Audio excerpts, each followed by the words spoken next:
Hi guys, so as we get closer to Christmas, industry is getting extremely concerned about the heavy goods vehicle driver shortage and how it has not been fixed. Even worse is that the government are not listening to the sector when they provide solutions.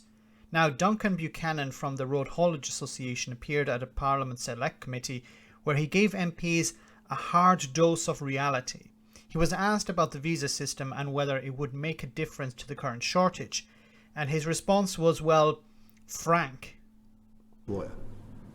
Just moving on to the visa scheme, which the government introduced, will this make a difference to the potential supply chain shortages in the run up to Christmas? Or okay, why? It's too short. Again, people aren't sitting around doing nothing, waiting for visas to turn up to come to a different country, work for 3 months, disrupt their lives, get stuck in the UK over Christmas. I could think of, if you were designing a visa system to fail, you would design it something like this. Finally, somebody is telling the truth. If you designed a system to fail, you would design it like this. And in a sense, it was designed to fail, because I think the objective was not to bring drivers in from the European Union, but perhaps to bring drivers in from outside the European Union. But even that is not designed to work.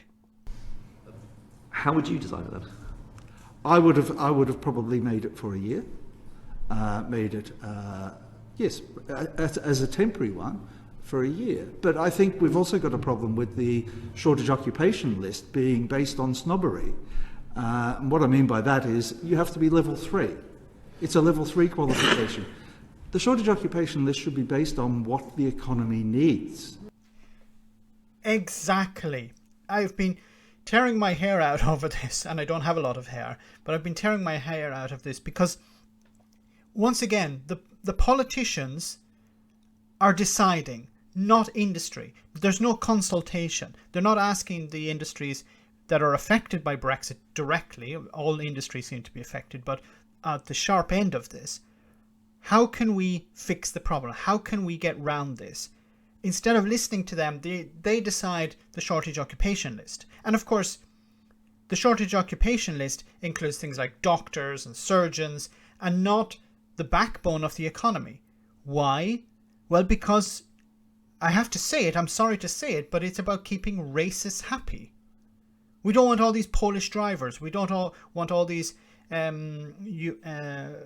Hungarian chefs. We don't want all these French waiters, whatever, I don't know. But this is what it's about. We don't want Europeans coming to Britain. We want as few as possible. And if we are going to allow any of them in, they have to be like doctors or surgeons or engineers.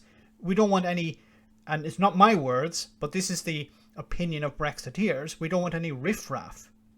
We only want the creme de la creme. We don't want ordinary workers. But of course, the economy needs these people, and the last number of months has demonstrated that clearly.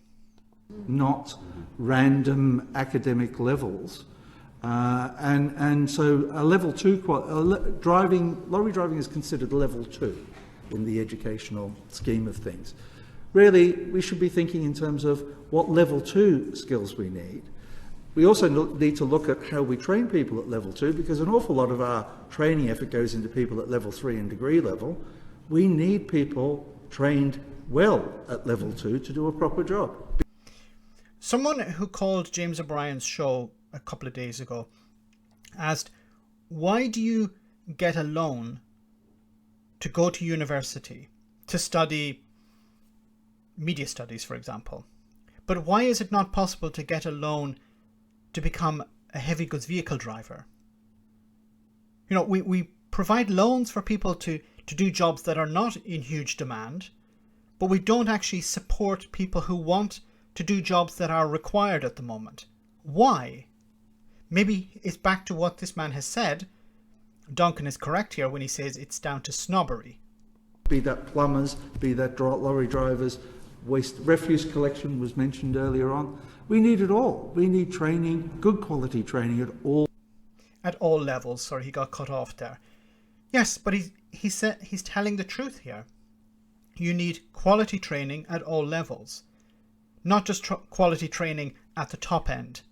But as I said before, this is about keeping racists happy. Brexit was built on immigration.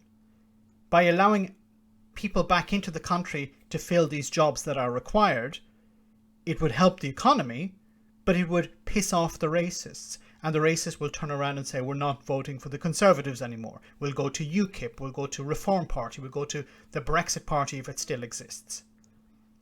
That's what the Conservatives are afraid of.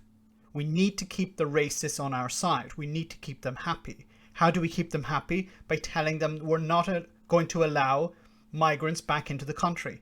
Even if it destroys the economy, even if it forces you out of your job, we prefer you to be angry with people who have no power than angry with us.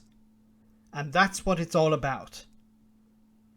Let me know in the comment section, guys, what you think about all of this. As always, your comments are greatly appreciated. Thanks a lot. I want to say a big thank you to all of my patrons. You ensure that this channel continues to exist. I'm eternally grateful for all of your support. If you join Patreon, you will receive instant access to our Discord server, where we have both audio and video chats. You can chat with me and other patrons, where we discuss important and non-important issues. Becoming a patron per month costs about the same as a large coffee, so why not check it out?